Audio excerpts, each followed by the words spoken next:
నమస్తే, welcome to our channel. నేను ప్రియాంకరం.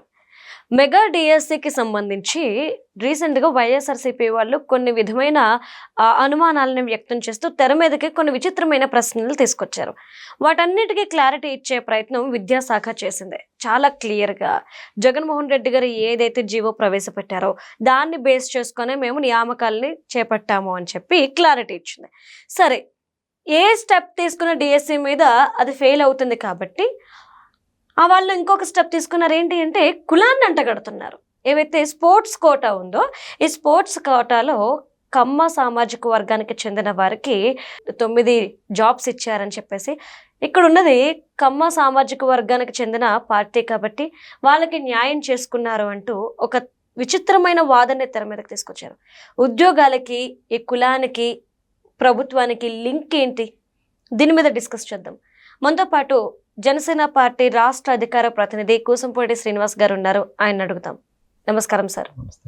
Sir, అంటే మెగా డిఎస్సి మీద ఎలాంటి ఆరోపణలు చేయాలో అవన్నీ చేసేసారు, బట్ ప్రతి ఒక్క దాంట్లో ఫెయిల్ అయ్యారు. కానీ ఇప్పుడు కులాన్ని కూడా తీసుకొచ్చారు సార్. అది ఎలా చూడాలి? అసలు కులం ఏంటి అంటే యాక్చువల్గా అమ్మ, వాళ్ళకి ఏదో రకంగా కూటమి ప్రభుత్వం మీద బురద జల్లాలనేది ఒక కాన్సెప్ట్. మనం ఈ మధ్యకాలంలో చూసాం. అమరావతి రైతుల మీద కూడా ఆ రైతులకి ఏదో అన్యాయం జరిగిందని కొంతమంది ఎవరైతే భూములు ఇవ్వలేదో ఆ రైతులను కూర్చోబెట్టి మేము వచ్చిన తర్వాత మొత్తం మీ భూములు మీకు ఇచ్చేస్తామని చెప్పేసి ప్రగల్భాలు పలికారు. తర్వాత రోజే ఎవరైతే మీటింగ్ వచ్చారో తర్వాత ఆయన వెళ్ళి ల్యాండ్ ఇచ్చేసాడు గవర్నమెంట్కి. అంటే ఇదేని కాదు, అమరావతి ప్రాంతాన్ని డెవలప్ చేసుకుంటుంటే వరల్డ్ బ్యాంక్కి, ఏసీబీ వాళ్ళకి, మన వరల్డ్ బ్యాంక్ వాళ్ళకి కూడా లెటర్ రాయడం, నిధులు ఇవ్వద్దు అనడం, పోలవరానికి నిధులు వస్తుంటే పోలవరం గురించి లెటర్ రాయడం, ఎన్ని రకాలుగా చేయాలో అన్ని రకాలుగా విషయం చుమ్ముతూనే ఉన్నారు. ఇప్పుడు డిఎస్సి ఇష్యూ వచ్చింది. గతంలో 2019-24 మధ్యన కనీసం ఒక్కసారి కూడా ఒక్క డిఎస్సి కూడా నిర్వహించినటువంటి వైఎస్ఆర్ కాంగ్రెస్ పార్టీ వారు ఈ కూటమి ప్రభుత్వం వచ్చిన తర్వాత 15,941 ఉద్యోగాలతో అద్భుతంగా డిఎస్సి నిర్వహించి 1,594 ఉద్యోగాలు ఇచ్చింది ఉపాధ్యాయులకి. అయితే దాని మీద కూడా స్కామ్ అంటే మొదలుపెట్టి మనం కొంతమంది డిఎస్సి ఉద్యోగులు ఎవరైతే రాలేదో జాబులు, వాళ్ళని కొంతమందిని సెలెక్ట్ చేసుకుని కూర్చోబెట్టి జగన్మోహన్ రెడ్డి గారు పెద్ద మీటింగ్ పెట్టుకుని, ఇదిగో వీళ్ళకి కోటాలో ఎంత వచ్చింది అయినా సీట్ రాలేదు, వీళ్ళకి ఖాళీ లెటర్ వచ్చింది అయినా వీళ్ళకి ఉద్యోగం రాలేదు అనేటువంటి ఒక విషయం ప్రచారం చేయాలనేటువంటి ప్రయత్నం చేశాడు. కాకపోతే ప్రియాంక, ఓ తప్పు చేసిన వెంటనే దొరికిపోతారు బ్రహ్మానందం ఇదే సినిమాలో. అలాగా ఏ తప్పు చేసి చుట్టుకుని దొరికేస్తారు. కనీసం అసలు ఎన్ని ఉద్యోగాలకి నోటిఫికేషన్ వెళ్ళింది, ఎంతమంది సెలెక్ట్ అయ్యారు, సెలెక్ట్ అయిన కోటాలో ఎంతమంది స్పోర్ట్స్ కోటాలో ఉన్నారు అనేది కనీసం ఓపెన్గా డేటా ఉంది. అది ఒక్కసారి చెక్ చేసుకుని అసలు ఏంటి, ఎక్కడైనా జరిగిందా, పొరపాటు జరిగిందా, మనం పొరపాటు పడుతున్నామా అనేది సమీక్ష చేసుకుంటే అన్నీ తెలిసింది. కానీ జగన్మోహన్ రెడ్డి గారి మనస్తత్వానికి విరుద్ధం కదా, పక్కలో ఏది చెప్పుంటారు, అదే కరెక్ట్ అనుకుంటున్నాడు. ఈ 1,540 ఓట్లో 382 స్పోర్ట్స్ కోటా. ఇప్పుడు ఏమని పెట్టారు దానికి మళ్ళీని? ఆ స్పోర్ట్స్ కోటాకి సంబంధించినటువంటి రవినాయుడు గారు, స్పోర్ట్స్కి సంబంధించిన రవినాయుడు గారు చైర్మన్గా ఉన్నాడు కదా, ఆయన కమ్మ సామాజిక వర్గం కాబట్టి మొత్తం దాంట్లోని కోటాలో అంతా కమ్మ సామాజిక వర్గానికి ఇచ్చేసారు అనేటువంటిది ఒక మళ్ళీ అపవాదం. ఒక ఆఫ్ కోర్టు మాజీ రిటైర్డ్ ఐఏఎస్ కూడా ఉన్నాడు, అతన్ని కూర్చోబెట్టి వేరే ఛానల్లో కూర్చోబెట్టి అది కమ్మ సామాజిక వర్గాన్ని మొత్తం వాళ్ళకే దోచిపెట్టేస్తున్నారండి. దానికి కూడా వివరాలన్నీ బయటికి పెట్టారు. దాంట్లో మళ్ళీ ఓసీకున్న కోటాయే 42 సీట్లు అయితే ఆ 42 కూడా 16 ఏమో కాపు సామాజిక వర్గానికి, 10 ఏమో రెడ్డి సామాజిక వర్గానికి, 9 కమ్మ సామాజిక వర్గానికి, 2 ఏమో క్షత్రియ, 2 వైశ్య, 2 బ్రాహ్మణు, 1 ఏమో మైనార్టీ. ఇంకా కమ్మ సామాజిక వర్గాన్ని ఇచ్చారమ్మా 9 ఇచ్చారు. కమ్మ సామాజిక వర్గం కంటే ఎక్కువ వచ్చిన వరకే రెడ్డి సామాజిక వర్గానికి, కాపు సామాజిక వర్గానికి. నెక్స్ట్ టార్గెట్ మీ జనసేన పార్టీ అవుతుంది. అలాగా అసలు ఒక నెంబర్స్ ఏమున్నాయో తెలుసుకోవడం కూడా లేకుండా కేవలం బురద చల్లేస్తాయి. అంటే చాలా అద్భుతంగా ఎప్పుడైతే డిఎస్సి స్కామ్ మీద బయటకు వచ్చి వాళ్ళు ఆరోపణ చేశారో, ఎవరైతే ఆరోపణ చేశారో ఆ ఆరోపణకి తగ్గటువంటి వివరణ అధికారులు ఇచ్చారు.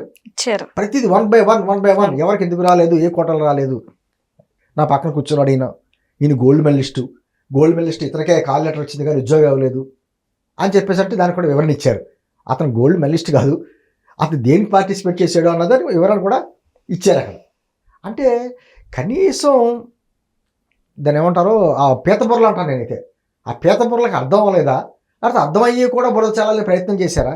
నేనేమంటానంటే కేవలం హొంకరింపులు ఇది వివరణ ఇవ్వడమే కాకుండా నేను ఖచ్చితంగా కేసులు పెట్టాలి వీళ్ళ మీద. ఎందుకంటే ఉపాధ్యాయ వృత్తి అంటే గౌరవం ఎలాగే లేదు ఆయనకి. ఉపాధ్యాయ వృత్తి చేసేటువంటి ఆ టీచర్లు అందరినీ కూడా కరోనా టైంలో అక్కడ మద్య షాపుల దగ్గర కాపలా పెట్టాడు ఈయన. అటువంటి వ్యక్తి ఉపాధ్యాయ వృత్తి దాదాపు 15,941 మందికి ఆ కుటుంబాలు అమ్మాయి. ఆ రోజు వాళ్ళందరినీ కూర్చోబెట్టి మన అసెంబ్లీ దగ్గర అందరూ సమావేశం అర్పించి వాళ్ళందరికీ సర్టిఫికెట్లు ఇచ్చినప్పుడు ఆ కుటుంబాల్లో వచ్చినటువంటి వెలుగు, ఆనందం ఈ తట్టుకోలేకపోతున్నాడు జగన్మోహన్ రెడ్డి. అంటే నేను ఎలాగే చేయలేకపోయాను, అన్ని ఉద్యోగాలు ఇవ్వలేకపోయాను, వీళ్ళు ఇస్తుంటే బాధ. ఆయన ఏమంటాడమ్మా ఈ మధ్యకాలంలో ఎక్కడో విన్నా నేను అంది, ఆయన హయాంలో 43 లక్షలు ఉద్యోగాలు ఇచ్చారట.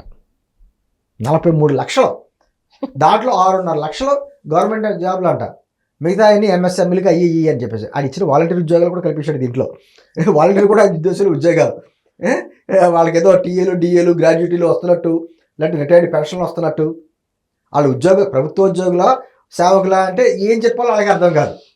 వాళ్ళందరూ మా పార్టీ కార్యకర్తలైనా అప్పట్లో విజయసాయి రెడ్డి గారు చెప్పిన వీడియో కూడా మనకు తెలుసు. నేను అంటుంది ఒక రకంగా యువతను ఎందుకు మోసం చేయడం, మీరు చేయలేదు, పోనీ చేసిన వాళ్ళని అభినందించాలి, అండగా ఉండాలి. అంతే కదా. మన ప్రతిపక్ష పార్టీ అంటే ఏంటి, రాజకీయాలు ఎప్పుడైనా చేసుకోవచ్చు, కానీ రాష్ట్రంలో జరుగుతున్న మంచికి మీరు అభినందించాలి కదా. అభినందన రాకపోతే ఎలాగా, ఇంకా ఎప్పుడు బురద చల్లడం ఏంటి? ప్రజలు ఇప్పటికే మనకి ఏ పరిస్థితిలో ఉంది మన పార్టీ అని చెప్పి ఆలోచించుకోవాలి కదా. కేవలం బురద చల్లడం అంటే, మేము కూడా మా కూటమి ప్రభుత్వం కూడా వాళ్ళ బురద చల్లుతుంటే మేము తుడుచుకుంటాం తప్ప సరైన చర్యలు తీసుకుంటామని బాధ ప్రజల్లో కూడా ఉంది. ఒక్కసారి సరైనటువంటి శిక్షలు వేసి లోపల పడేస్తా ఉంటే అప్పుడు బుద్ధి వస్తుంది. అంటే నోటుకు వచ్చినట్టు ఇప్పుడు విమర్శ వేరు, సద్విమర్శ చేస్తే ఖచ్చితంగా మా దగ్గర నుంచి కూడా సరైన సమాధానం వెళ్తుంది. సద్విమర్శ చేయకుండా ఏదో గుడ్డగాల్చి మీద పడేస్తానంటే ఎన్నాళ్ళు ఓపి పడతారు? వెంటనే ఎవరొకరు కేసులు వేయాలి. ఈ రోజున ఏదో రకంగా కమ్మకే కాపులకి చిచ్చు పెట్టాలని ప్రయత్నం జరిగింది, కుదరలేదు.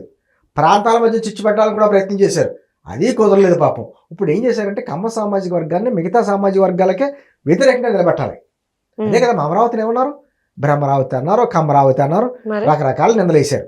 మరి అదే అమరావతి ప్రాంతంలో ఈ మెజార్టీ ప్రజలు ఎవరైనా లెక్కలు తీసేటప్పటికి ఎస్సీలు వచ్చారు, ఎస్సీలు బీసీలు ఆ తర్వాత ఎక్కడ ఉన్నారు కమ్మలో. మరి కమరావతిని ఎలా అంటారు అంటే, ముందు అలా అనేస్తే ప్రజలు వెళ్ళిపోద్ది, కమ్మలందరూ దోషేసుకుంటున్నారన్నమాట. అంటే ఆ సామాజిక వర్గాన్ని మిగతా సామాజిక వర్గం మీద వ్యతిరేకత చూపించడం. సార్ అంటే ఇంతకు ముందు ఎవరైతే కామెంట్స్ చేశారో మెగా డిఎస్సికి సంబంధించి కమ్మవారి మీద, ఆ కామెంట్స్ చేసిన వీడియో వాళ్ళు డిలీట్ చేశారు. అవి ఒకవేళ నిజమైతే ఎందుకు డిలీట్ చేయాలి? అదే కదా నేను అంటున్నది, మీరు నిజంగా చిత్తశుద్ధి ఉండుంటే పెట్టండి. ఇప్పుడు మేము చెప్పిన లెక్కలో ఏదైతే గవర్నమెంట్ చూపిస్తున్న లెక్కలు తప్పనుకో కోర్టులకు వెళ్ళండి, న్యాయస్థానాలు ఉన్నాయి కదా. ఆల్రెడీ కొంతమంది అభ్యర్థులు కోర్టులకు వెళ్ళారంటే ఇలా అదే వెళ్ళిన వాళ్ళందరికీ ఇచ్చి అన్నారు అక్కడ కోర్టు. నువ్వు అప్లోడ్ చేసింది ఏంటి, దాని ఇన్స్ట్రక్షన్స్ లో ఏముంది? ఇప్పుడు ఎవరో ఉర్దూ మీడియం జాబ్ కావాలంటాడు, అక్కడేమో కండిషన్ ఖచ్చితంగా తెలుగు మీడియం ఉండాలి. మరి అది ఎలా ఇచ్చేస్తారు జాబు? ఇంకొకటి వచ్చి అంటాడు ఉమెన్ కోటాలో ఉంది, ఆ ఉమెన్లో ఇద్దరు రాలేదు కాబట్టి నాకు ఇచ్చేయండి అంటాడు. ఎలా ఇచ్చేస్తారు? ఆ ప్లేస్ అలా ఖాళీ ఉంచుతారు, సెకండ్ టర్మ్ థర్డ్ టర్మ్ చూస్తారు, అప్పుడు కూడా రాకపోతే వేరే జాబ్స్ ఇస్తారు. ఇప్పుడు వెర్టికల్ రిజర్వేషన్స్, హారిజంటల్ రిజర్వేషన్స్ ఉన్నాయి. ఆ రెండింటికి ఉన్న డిఫరెన్స్ చెప్పండి జగన్మోహన్ రెడ్డిని. నీకు తెలియదు ప్రియాంక, ఈ హారిజంటల్ రిజర్వేషన్ తీసుకొచ్చింది కూడా 2023 ఆగస్టు 2న జియో నెంబర్ 77 అని తీసుకొచ్చింది జగన్మోహన్ రెడ్డి. తను ఎందుకు తీసుకొచ్చాడో, దాని ఒక ఉద్దేశం ఏంటో, హారిజంటల్ రిజర్వేషన్ ఏంటి అర్థం ఏంటో అతనికి ఇంకా అర్థం అవ్వట్లా. కానీ ఆ జియో 77 అమలు చేయలేదని ఆయన అంటున్నాడు కదా. అదే అంటున్నా, అమలు చేస్తేనే వచ్చింది ఇది కన్ఫ్యూజన్.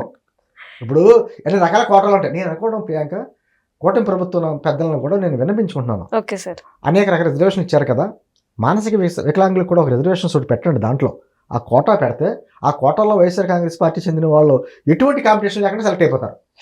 ఈ బాధ ఉండదు, ఎందుకంటే పాపం అందరికీ రిజర్వేషన్లు ఇచ్చి మళ్ళీ అడగకపోతే ఎలాగా బాధపడతారు. అంతే కదండి, మానసిక వికలాంగుల కోటా ఒకటి పెట్టి దానికి ఇస్తే ఎవరు కాంపిటీషన్ ఉండదు, వైఎస్ఆర్ కాంగ్రెస్ పార్టీ చెందిన వాళ్ళందరూ కూడా సెలెక్ట్ అయిపోతారు. దాంట్లోనే వాళ్ళు కూడా ఉద్యోగాలు వచ్చినట్టు ఉంటుంది. ఎందుకంటే అది కోపమా బాధ అని కాకండి, చక్కగా 15,941 మంది ఉద్యోగాలు చేసుకుంటుంటే సంవత్సరం తర్వాత వచ్చి ఇప్పుడు వాళ్ళకి దాంట్లో ఏదో స్కామ్ జరిగిపోయిందని చెప్పి నానా గగ్గోలు రోజు ఆ పేపర్స్ అవుతుంటే ఏడుపు పెడబొబ్బలు. నిజంగా 15,941 మంది కలిసి ఓకమ్మడిగా కేసు వేయాలి మీద అయిపోద్ది. అప్పుడు కానీ వేయలేరు, రారు. ఎందుకంటే ఇది ప్రభుత్వం ఏదన్నా తప్పులు చేస్తుంటే ఖచ్చితంగా విమర్శించండి, లోపాలు చూపించండి, దాన్ని సరి చేసుకునే ప్రయత్నం చేయించండి. లేదనుకోండి న్యాయస్థానాన్ని ఆశ్రయించండి. అది ప్రజాస్వామ్యం. అది మానేసి జరిగిన మంచిని కూడా చెడుగా చిత్రీకరించి విషయం చెబుతానంటే కూటమి ప్రభుత్వం చూస్తా ఊరుకోదు. ఎక్కడ పెట్టాలో ఇప్పుడు వరకు ఎవరైనా ఇచ్చాం, ఇక్కడి నుంచి వాళ్ళ మీద కేసులు కూడా పడతాయి. ఎవరైతే తప్పుడు ఆరోపణ చేశారో వాళ్ళందరూ కూడా జైలు వచ్చి లెక్క పెట్టాల్సిందే. అది భవిష్యత్తులో జరగబోయేది అదే. Right, thank you so much sir.